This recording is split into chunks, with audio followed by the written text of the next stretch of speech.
After filming foxes in the deserts of India, I momentarily shifted focus towards the grasslands to film and photograph another litter. When feral dogs joined the party, sighting the foxes wasn't in my favor anymore.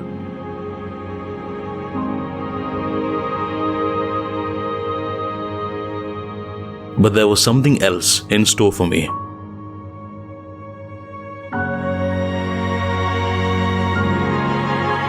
I went from photographing small mammals to photographing nesting raptors. This is the short-toed snake eagle, and it's raising a young one. I'll show you what their life is like in these challenging landscapes, as well as the high skies. Stick around for the entire video. We are about to become part of the flock.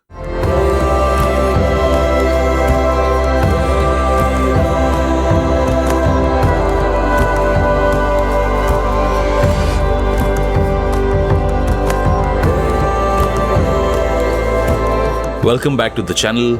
My name is Kenneth and this is episode 3 of Part of the Flock, a bird photography series where I'll take you behind the scenes and show you how I photograph some of nature's most breathtaking moments.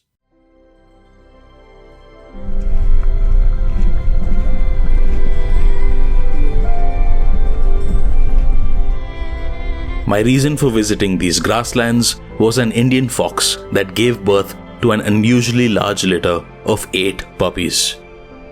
I was skeptical and had to see it to believe it, because foxes are known to have between 2 to 4 puppies per litter.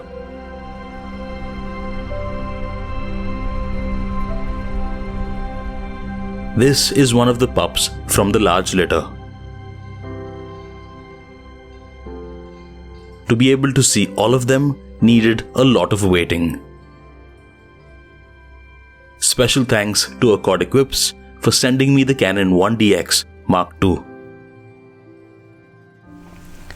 I've driven about 5 hours all night, haven't slept, and I'm somewhere in Maharashtra, and I'm outside an Indian fox den, and this particular fox has given birth to 8 pups. Before the other puppies could resurface, a few free-ranging dogs arrived. Feral dogs like these pose a threat to wildlife around the world. They hunt in packs and kill several mammals, ground-dwelling birds, and reptiles. Rabies and canine distemper are potential diseases that their surviving victims could contract.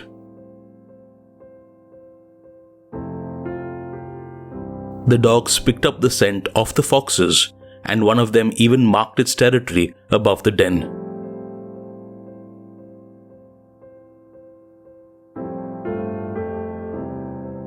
Now, my chances of seeing all 8 puppies and their parents were close to impossible. Many feathers scattered around the den made it evident that there was a larger litter than usual. The feathers looked like those of domesticated fowl from nearby human settlements, as well as some from cattle egrets. Amongst them was an unfortunate Indian roller. This is what the bird looks like before being defeathered.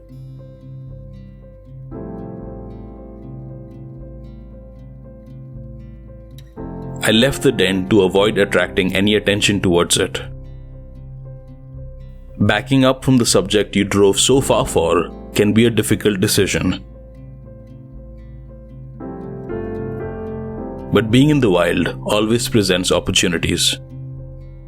My local guide asked me if I'd like to do some birding, and that was music to my ears.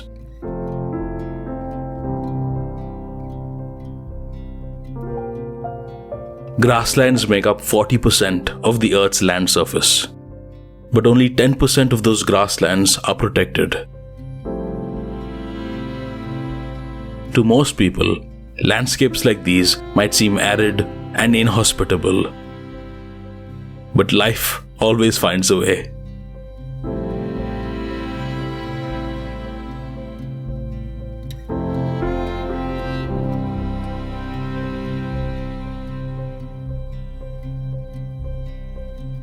This acacia tree is one of the few trees that thrive here. And along with it, so do these little passerines. But they aren't what I was here for.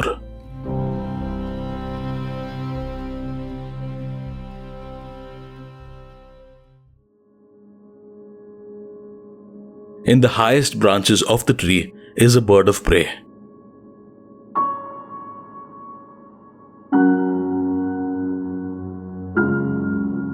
A female short-toed snake eagle. Whilst the male is out searching for food, she spends most of her time in the nest, guarding her eaglet. Short-toed snake eagles are very protective of their offspring, and both parents share the responsibility of incubation, hunting, feeding the chicks, and defending them from various threats. 70% of the short-toed snake eagle's diet comprises of reptiles. And it's needless to say that snakes are amongst their favorite.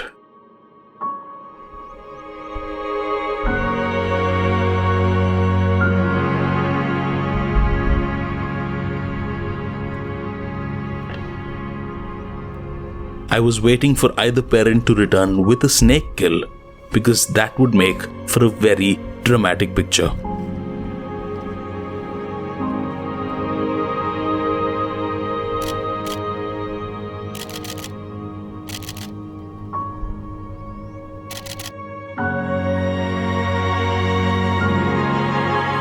This is the chick's father, scanning the grasslands for any movement.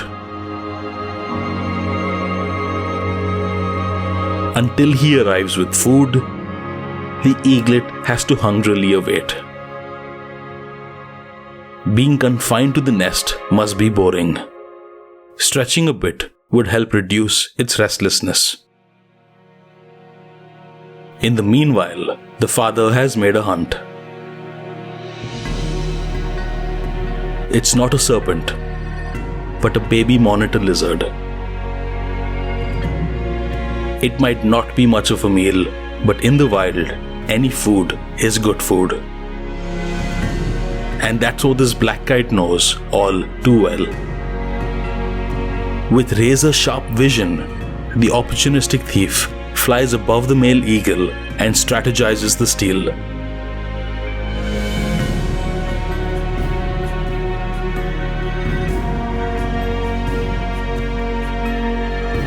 The male eagle notices the intruding kite and secures the monitor lizard kill in its mouth with only the tail hanging outside. Snatching the lizard now would be a tricky affair for the kite. However, there are two black kites after the male eagle and not one.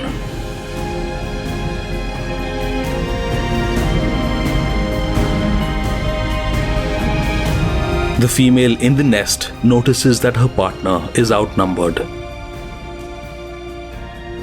She rushes to his aid.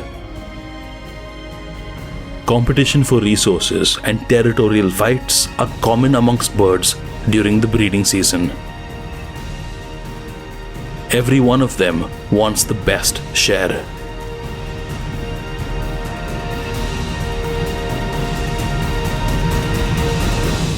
The young eaglet waits alone in the nest.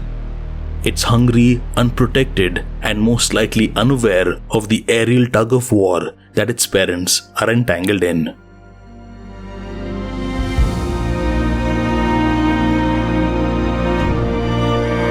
The mother returns, but not empty-handed.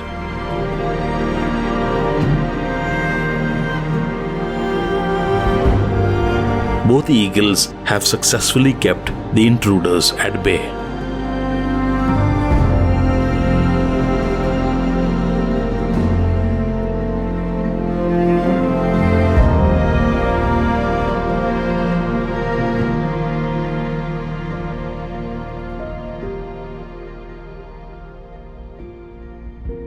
As the mercury rises, the mother uses her wingspan to shelter her chick from the scorching sun.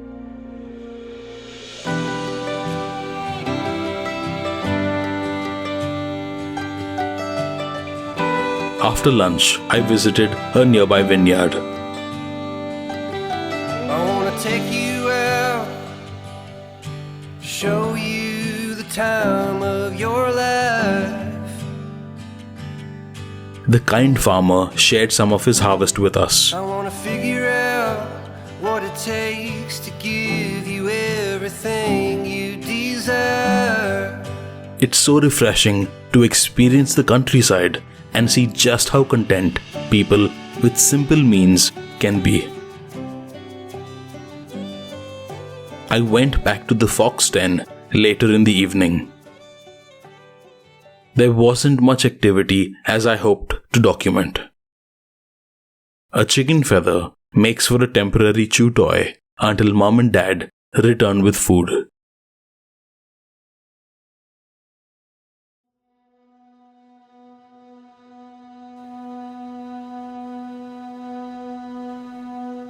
Yesterday morning I got some fantastic action with the short-toed snake eagle and the black kites, and I also saw the chick sort of pop its head up every now and then. It wasn't a clear shot of the chick, but I'm heading there once more, and maybe I might get some snake kills that the mom and dad make. And let's see what's in store now. I only have 2 days, and stuff like this normally takes, or one should normally spend at least a week. You have to revisit and revisit until you get imagery that is really stunning and exceptional. You know, you don't want to get moments, or you don't want to photograph shots that everyone else has.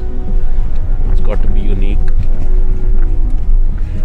and it's got to have that sort of jaw-dropping element to it. Even if it's just a portrait image, you know, there's got to be some sort of technical aesthetic to it, lighting and moment and so many other things that come together.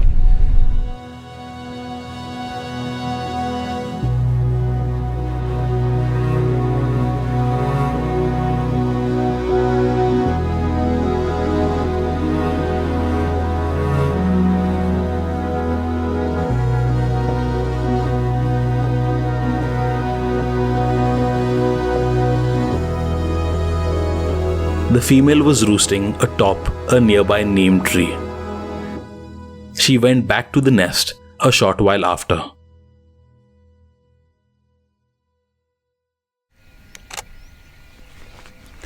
I was shooting from the window before this, but I wasn't really able to see into the nest really. The nest's at a height, and we are shooting from a low angle, so you get a lot of those branches in the middle.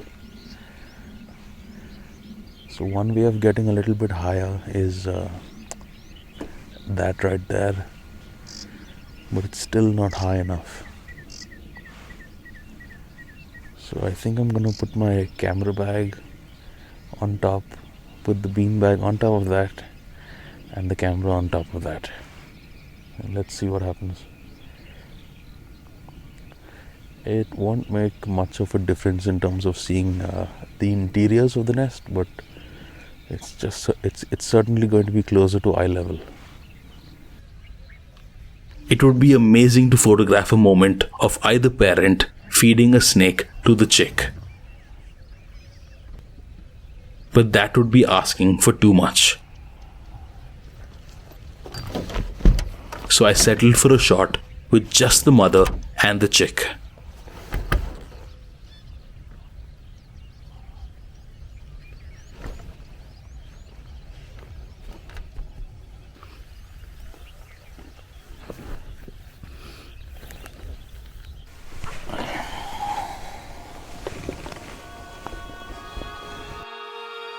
The young one wasn't visible. I needed it to stretch a little higher to compose it and its mother in the same frame. Only shooting from a distant angle gave me a view of the chick. But I needed to be a lot closer. I needed to be part of them. Before I could do that, the black kites beat me to it. The same dogfight continued for a while.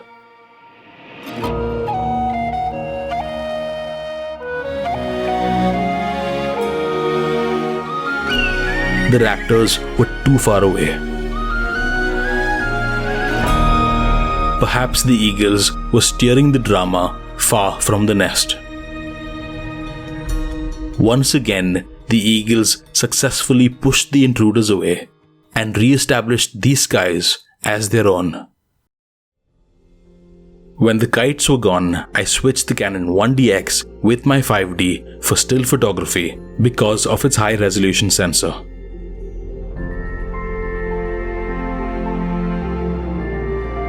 The chick finally stretched a bit and I was able to photograph its eyes through the branches.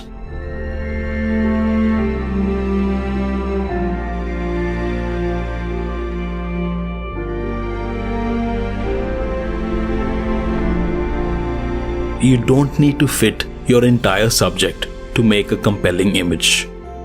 Sometimes just the hint of it is more than sufficient to convey a story. And the eyes tell it all.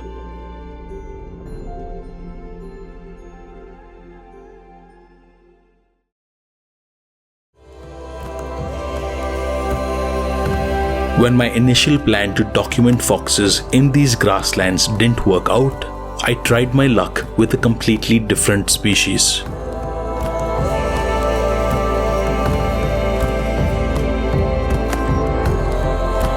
I got to admit, I was disappointed when I didn't see the entire litter, but the natural history behavior I witnessed with the raptors was something I couldn't even dream of capturing.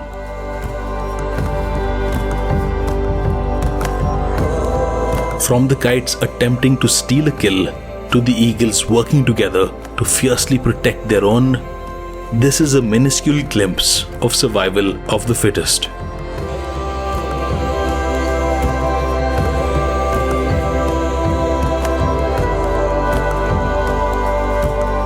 If you enjoyed this video, then give it a thumbs up and subscribe for more.